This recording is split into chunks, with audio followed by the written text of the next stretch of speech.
隔一天做一次，隔一天做一次，不做的话寸步难行。现在出国比唐僧取经都难。机场特别空旷，空落落。这是以前的一个码头。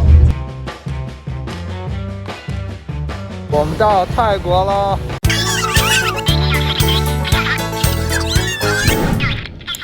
Hello， 我是小辉。Hello， 我是韩总。我们是一对来自中国的同性夫妇。哎，我终于可以说这4个字了。我们在国内做自媒体是没有办法说这4个字的。就是如果是我们在国内的自媒体里面透露出来我们俩的关系，我们俩是一对儿，我们俩是同性，我们俩是夫妇，那这条视频要么被直接毙掉，要么就是被限流，要么就是各种违规。尤其同性啊、同性恋这几个字是不能说的，甚至你的账号直接就给你限掉了。对，所以我们来到了油管，终于可以放肆的说了，同性夫妇。我们俩是2011年认识的，2011年的9月份，到现在差不多快11年了，到下个月就认识11年了。我们是2011年认识，然后2012年的4月份正式在一起的。为什么我们从认识到在一起经历了7个月的时间？为什么？因为有人执拗啊！因为就是这位追求者追了我7个月。可能现在很多在看我们视频的人会觉得什么谁追的谁？因为很多人看到我们俩的第一反应会觉得小慧你是怎么把他追到手的？怎么把这个大帅哥追到手的？其实是他追的我，真的是他追的我。有可能是不是你当时给我下了什么蛊？这个就不要在这说了，有可能给你下了什么咒是吗？当时我们俩就是反正就莫名其妙的认识了。大家知道 gay 和 gay 之间有很多的可以认识的机会，各种软件呀、各种聚会啊、各种朋友介绍，总之就是线上的呀、线下的呀，线上线下各种联络方式，就是你能认识的渠道太多了。反正我们俩当时就是通过其中某一种渠道认识了，但是认识的时候呢，我们俩就当是约炮，就当是一夜情。简单的那个炮友关系，对，是吧？就当是炮友关系。那个时候他问我找什么，我说我要约炮，我不谈恋爱。然后他跟我说，那太好了，我也是约炮，我不谈恋爱，就一拍即合，觉得那大家冲着约炮来的，那就爽一炮就可以了，搞着好了，对，一夜情就可以了，也不去想别的，没有什么负担。谁曾想这一炮打完之后，我就被这人撵上了。因为我当时年纪也小他的那个实在是太大了，当时幼小的我根本无法承受那么大的尺寸。其实那一炮我打的不是很爽，所以打完那一炮之后我就想说，算了吧，就是这人也不是我的菜，他的长相、他的身材那么干瘦，他的衣着品味、他的发型，就是他的腿毛，因为当时他腿毛很多，我是恐毛的人，所以我当时就觉得完全不是我的菜，这一炮打的呢也不是很爽，所以就算了。就觉得哪儿都不合适是吗？对，本身也是冲着约炮来的，我也没有什么思想负担。那既然不爽，就不要联络的。没想到就被这人撵上了，就开始对我展开了追求。其实当时我是想说，就是我的性格就是越是克服不了的，我就要想办法去克服。本来是想着说拿下之后，然后甩手扔掉，结果没想到就粘在手上甩不掉了。你知道他怎么追人吗？因为他是一个比较闷骚的人，他也没有什么特别高的情商什么的。他追求我就是往我家送东西，往你家门上挂东西。就比如说我前一天跟他聊天，无意间说了一句，哎呀，我们家猫没有猫砂了，怎么办？我这几天抽时间我要去买猫砂。然后第2天我开门家门口就有一袋猫砂，你们不觉得很可怕吗？然后我把这件事情讲给有一些朋友听，他们还觉得挺浪漫的呀，好浪漫但是我觉得好恐怖就感觉我的生活好像被人监视了一样。就是这个人什么时候来的我家，什么时候把东西放在了我门口，我完全不知道，我就觉得很恐怖。最恐怖的是，这个人为了追求我无所不用其极。他本来有一份工作，在出版社，一份还不错的工作，他为了跟我在一起，他跑来我们公司应聘，他把他本来那份工作辞掉，跑来我们公司我们部门来应聘，而且这一切都没有告诉我，我是在不知情的情况下得知这一切。突然有一天，给你一个大的惊喜。对，我作为一个都市丽人、都市白领，正认真的在我的电脑前码字，因为我是编辑嘛，码字。突然我们部门主管走了过来，说来，给大家介绍一位新同事。然后我想说，谁呀？又来新同事。然后我一看，我真的当时就是整个人都就无法形容，但是我还有尴尬的说就尴尬的笑，然后他就开不开心，惊不惊喜，就意不意外？你不会以为我真的很惊喜吧？那倒也没有。他当时就看着我，然后就冲我笑，我就尴尬的冲他笑。然后我们主管还说，小辉，他说认识你啊，他说你们俩是朋友，那你带他熟悉熟悉吧，介绍一下。我说好的。然后中午你还带我去吃了那个我觉得星巴克，来都来了，然后我就觉得那中午就带他一起吃饭吧。我中午就带他去了楼下吃了一顿星巴克。哇，那顿星巴克吃的我真的是如坐针毡啊！我就想说怎么我就招了一个什么倒霉鬼来啊？为什么阴魂不散？这个人你在生活里面你就算了，你联络我，为什么都跑到公司来了？而且他跟我们部门主管说他的工位要坐在我旁边，你是不是这么说的？对，因为我是面试过了之后，然后不通知我去公司嘛，然后呢，其实主管带着我转了一圈我们的那个办公区域，所以我就偷偷的看了一下，你那边是空着的，然后我就跟主管说，我说我要坐在他旁边。然后我们主管呢也非常的自然，觉得很自然的原因是因为我们部门只有我一个男生，其他全是女生。主管可能会觉得，哎，他跟小慧本来也认识哈，本来也是朋友，然后呢，又只有他们2个男生，所以他们坐一起可能就方便一些，所以他觉得那就坐那儿了，正好那儿有空位，我们俩就开始背靠背了。你不觉得这就是天注定吗？只有你那儿有一个空位啊，其实我也没得选。每天背靠背的坐着，你知道那种咔吧。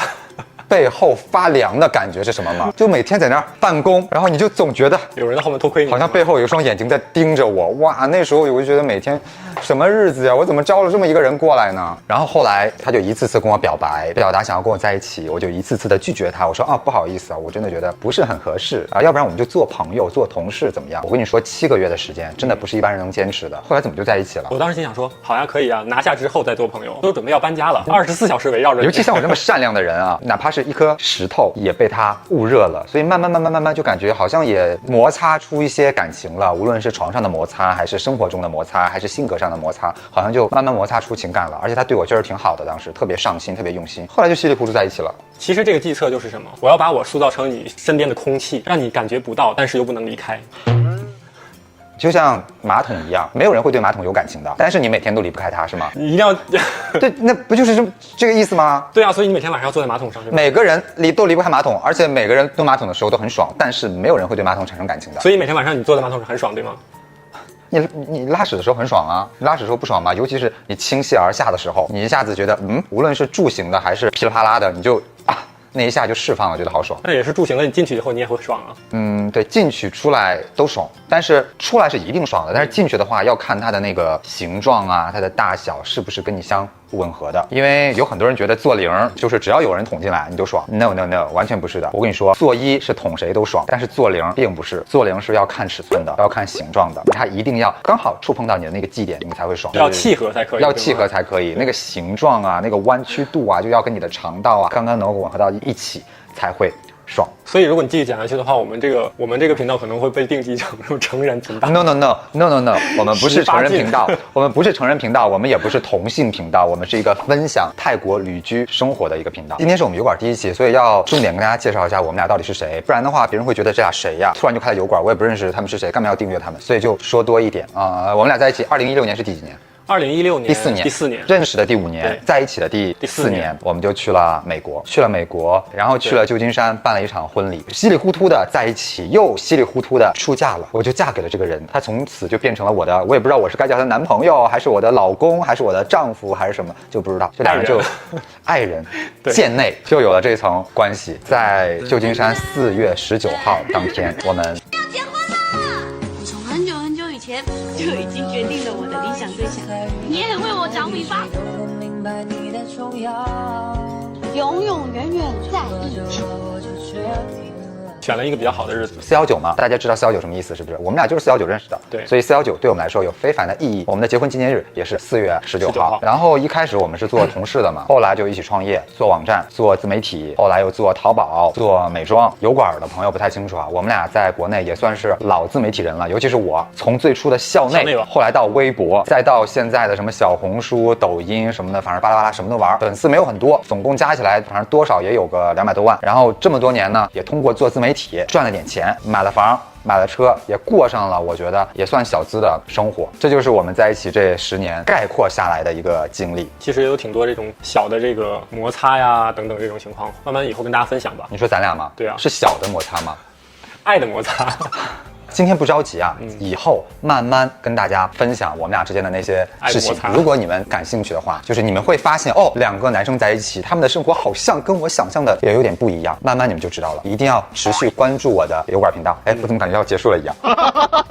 是什么原因让我们现在选择离开了北京，来到了泰国？就是为什么我们来泰国呢？首先肯定是喜欢这个地方。我们这一次搬家来泰国之前，其实我们之前已经来过有20次泰国了，都是来旅游的，什么曼谷啊、芭提雅呀、苏梅岛啊、普吉岛啊、清迈啊、什么大城啊、甲米岛啊，就去了好多地方。基本上70%的或者80%的，就泰国值得去的热门的地方我们全去过了，光曼谷都来过10几趟，20趟了。我的护照基本上一本护照上面全是这个泰国的签证，因为泰国真的太费护照了。对，就我们本身就很喜欢泰国，再加上最近几年国内确实是挺卷的，就是生意也不好做，自媒体也不好做，就各行各业都特别卷。尤其这几年全球疫情之下，这个经济啊都不太好，所以你就觉得这个钱也没有以前好赚了，生意也没有以前好做了。本来我们计划着是再赚几年钱，然后等我们腰包更有资本之后，我们再选择来国外过躺平的生活，来国外养老。我的原计划是40岁之后来泰国过养老生活。我是39岁。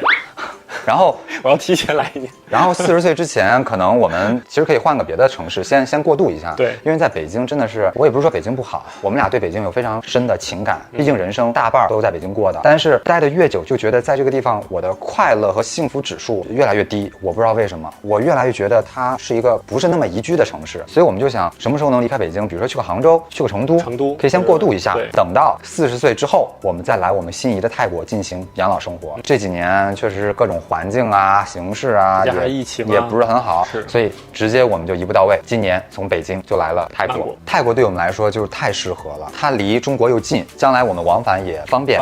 它的物价又比北京低，就至少曼谷物价比北京低，我们又不会有特别大的经济负担。然后这边呢又一年到头都是夏天，我们俩都是恋夏一族，我们特别喜欢那个夏天。在北京的时候，我也很讨厌过冬天，冬天我感觉死气沉沉的，又是雾霾，而且出门也很麻烦。你下楼遛个狗都要里3层外3层裹好几层，就很麻烦。所以很多人会觉得说，哎呀，泰国什么都好，就是没有4季，一年到头的夏天。但是这个对于我们俩来说反而是一个加分项，因为我们俩就很喜欢夏天。再有就是泰国的空气又比较好，节奏又比较慢，微笑国度，人又比较 nice， 而且泰国对于同志，泰国对于小众群体非常包容，而且这边就是出去看一下，可能你去逛个丝芙兰，他的导购就是一个变性者，你去吃个地摊，那地摊大叔可能都涂着口红，穿着高跟鞋，没有人用异样的眼光看他们，就是非常的包容，很正常的。对，我们俩自从来了泰国之后，就逛街都是手牵手，就是手牵手，大大方方的逛街，没有人会给你投来异样的眼光。就是在国内你很难能够去直接去做这件事情，因为你做了的话，会感觉到周边会有一些异样的目光去盯着你看。而且我还有一个特别大的感触，就是我们俩在北京买房之前一直租房嘛，租了好多年房。每次我们租房的时候，其实都特别头疼，怎么跟房东介绍我们俩的关系，因为房东一定会问你们俩什么关系，你们俩2个男生为什么一起住？我们每次都会说是同事，或者说表兄弟，对，或者说我们俩是合伙人。总之你要编一个关系。如果你在国内租房的时候，你直接跟对方说我们俩就是同性恋，我们俩就是一对儿，我觉得或许啊也能碰到这种比较包容的、思想比较开化的，但是我觉得很冒险。我们自己也是觉得说没必要去说这个，避免是出现一些麻烦嘛。对，因为房子可能看的都已经哪都没有问题了，就不想说节外生枝。对，但是我们这次来泰国，因为这个房子也是我们租的嘛，我们租房子的时候，物业登记的时候要写2个人的关系，我们直接就写的 couple。不，我们写的夫妻，我们都不是 couple， 因为是我们朋友帮我们写的，他都不是写的情侣，直接写的是英文的那个夫妻。然后没有人会觉得奇怪，我们的中介带我们去的，中介也不觉得奇怪，物业也不觉得奇怪，就没有一点点的异样，他们的眼神、他们的行为举止没有一点点的波澜，就觉得很正常啊，没有什么的。在泰国太多见了，到处都是，大街上一个板砖砸下来，砸死10个男人，可能8个都是 gay， 就是很常见。8个 gay 里面7个都是0， 7个都是0，真的，这儿就是遍地飘零。虽然我们一直有来泰国养老的计划，但其实我们今年来泰国算是一个比较临时的决定。我们大概是从今年年初才决定说今年要来泰国，但是我们当时决定的时候也没有想过我们6月份就来了，对，我们想的可能是9月份、10月份，但是后来就是事儿赶事儿，就觉得，就既然你已经有这个想法了，你心里已经长草了，你的心好像都飞到泰国去了，就有点坐不住了。在北京有点待不住了，就把这个计划提前吧。然后计划提前呢，你就有很多的事情非常的棘手，就比如护照这件事儿，因为现在我们国家提倡的是非必要不出境，所以我们在网上看到很多人的传言，就是说现在已经不给办护照了，你没有护照的也不给办护照了，你有护照的你过期了也不给你再续了。恰巧这个时候他的护照到期了。我真是想跟他大吵一架。你说想啥呢？拖到这时候也不去补。19年的时候他就开始跟我念叨啊，我们是那个20年年初回国嘛。对，那个时候就跟我念叨说，哎呀，我的护照该去换了，我没有空白页了，我空白页用完了，念叨到2022年都没有去换。你一直耗到最后，这个政策就不给你发护照了，你又想去换护照，你早干嘛了？就是拖延症，知道吗？纷争开始了，因为有些特别受不了没想到嘛。你说换个护照，这本来觉得是个防患于未然啊，很简单的事情啊，从来没有听说过为什么不给换护照这种事情，匪夷所思。但是没想到它发生了呀。不想听蛤蟆念经。然后我们就只能想办法，我们就在网上查，我们在小红书上搜别人有没有同样的这个困难。对，我就看有人分享说，如果你的护照上有美国签证，并且美国签证还在有效期，没有过期的话，美签，对，你是可以以美签为理由去办护照的。你可以跟入境管理局说，我这个美签如果不换，我美签就作废了，我美签可能还有几年才到期呢，用这个理由去换是可以换出来的。所以我们就也是抱着试试看的心态，我就把这个方法告诉他，当天就去预约了出入境管理局。对，我们当时去的是大兴的出入境管理局，因为我们俩住亦庄，在大兴。然后去之前本来是想着说，因为我之前没有去过澳门嘛，然后我想说去都去了，要不要把那个港澳通行证什么的也一次性都给办了呀？就因为是在网上申请嘛。但是后来想说算了吧，还是先做一样再做一样吧，先去换护照看看能不能换下来再说。因为我们就怕说你一次性你要说太多，我要办2个证，然后人家就跟你说你这是要干嘛？本来现在就不好办，你一次办2个证，人家就给你卡住不给办了，所以就说那就一个一个的办，谨慎一点。结果他回来跟我说非常顺利的办出来了，不但护照顺利的换了，而且那个港澳通行证也给我补了，而且还增加澳门的签证。对，签注啊，不是签证。对，既然这个澳门的签注办了，我们就想说要不要去趟澳门？因为我从来没有去过，那干脆飞泰国之前去澳门玩几天，护照办好了，签证办好了，然后我们的走的时间、机票、酒店全都订好了。这个时候我们又遇到一个问题，就是我们北京的房子到底要怎么处理？我们在北京有2套房子，一套房子是去年其实就挂给中介去卖挂了挺长时间了，对，挂了挺长时间，因为现在你们也知道房子不好卖，房市也不好，现在房地产不景气，我们就在想另外那套，那我们怎么办？我们不住了，是卖掉还是租掉？这个问题我们就讨论了好久。在泰国住腻了，比如说我要回国生活了，那我肯定也不回北京生活了。我前面都说了，我们在北京待够了，肯定去换一个南方的更宜居的城市。所以你北京这个房子，我留着它好像没有什么意义，租呢我不舍得，因为你租我那装修也挺贵的，你租的话你装修就毁了，你租个几年那装修就别要了，别看了。然后你留着它，你以后也不来北京了。而且现在房地产也不景气，我们那个地段呢也没有什么升值空间了，我们那个又是公寓，也不是什么学区房，也不是什么大产权，我找不到任何留着它的意义，所以干脆我们就把房全卖了，我们拿着钱可以做一些理财，可以做一些其他的投资，没有必要把这个房子留在那个地方。所以我们在出来之前，我们也挺幸运的，我们出来之前就是非常快速的快刀斩乱麻断舍离，把我们的房子、车子全都卖了。我不明白什么操作，我要把钱还上，为什么还要审批那么久？挺难受的。都市丽人为了给我们搬箱子，腿都抽成这样了。看他们的公共厕所。